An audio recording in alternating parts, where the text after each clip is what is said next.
Hello बच्चों, तो चलिए प्रश्न देखते हैं।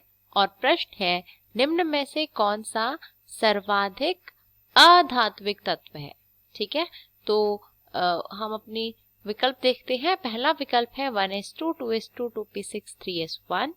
दूसरा विकल्प है 1:2, 2:2, 2p5। तीसरा विकल्प है 1:2, 2:2, 2p6, 3:2। फिर चौथा विकल्प है 1:2, 2:2, 2p3। ठीक है, तो चलिए हम इस प्रश्न को हल करेंगे।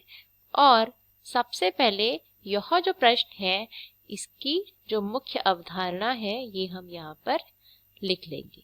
ठीक है, तो यह जो प्रश्न है ये बहुत आसानी से इलेक्ट्रॉनिक विन्यास से सॉल्व हो सकता है।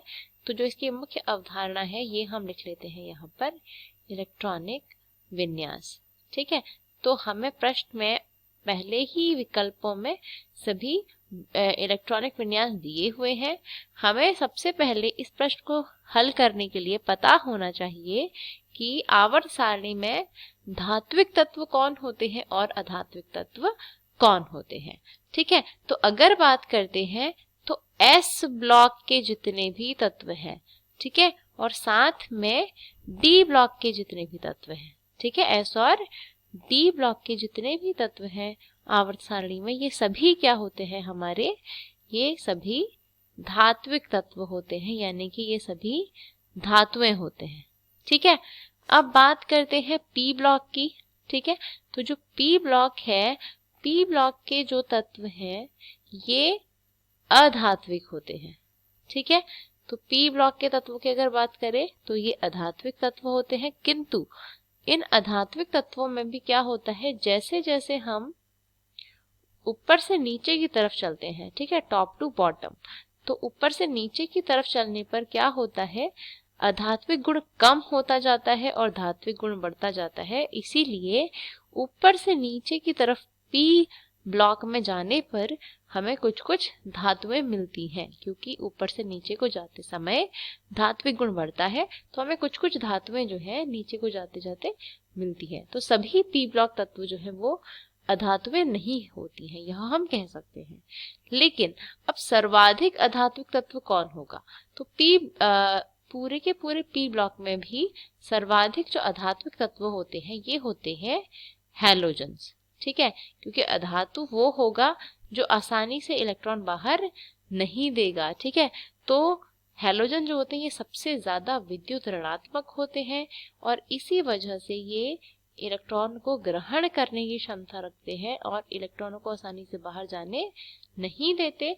इसी वजह से ये सबसे ज्यादा अधात्विक गुण प्रदर्शित करते हैं। ठीक है, तो अब यहाँ पर हम चलते हैं अपने विकल्पों के ऊपर, इन इलेक्ट्रॉनिक विन्यास के ऊपर, और देखते हैं कौन सा विकल्प किस ब्लॉक के तत्व के बारे में बता रहा है।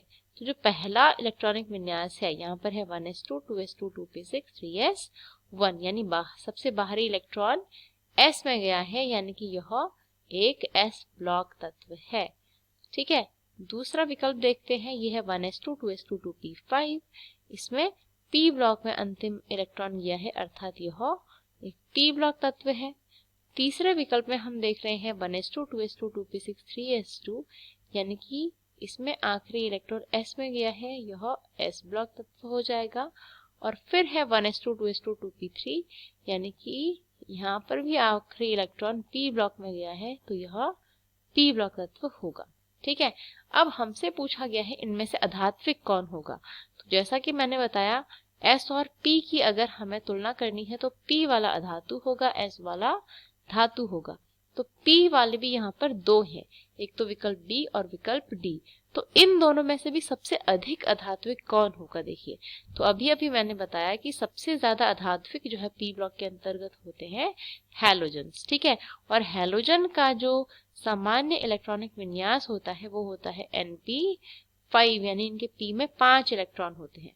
तो 5 इलेक्ट्रॉन जिस भी p में होंगे विकल्प B और D में से, तो वही हमारा क्या होगा, हैलोजन होगा, यानी कि हैलोजन जो है हैलोजन तत्व होगा और उसी में सबसे अधिक अधात्विक गुण होगा। ठीक है, तो अगर हम विकल्पों पे जाएं तो विकल्प बी जो है इसमें p में 5 इलेक्ट्रॉन है, अर्थात यही सर्वाधिक अधात्विक तत्व होगा।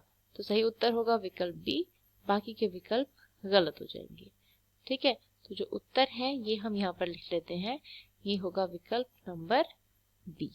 ठीक है, तो मैं आशा करती हूँ आपको उत्तर समझ में आया होगा। धन्यवाद।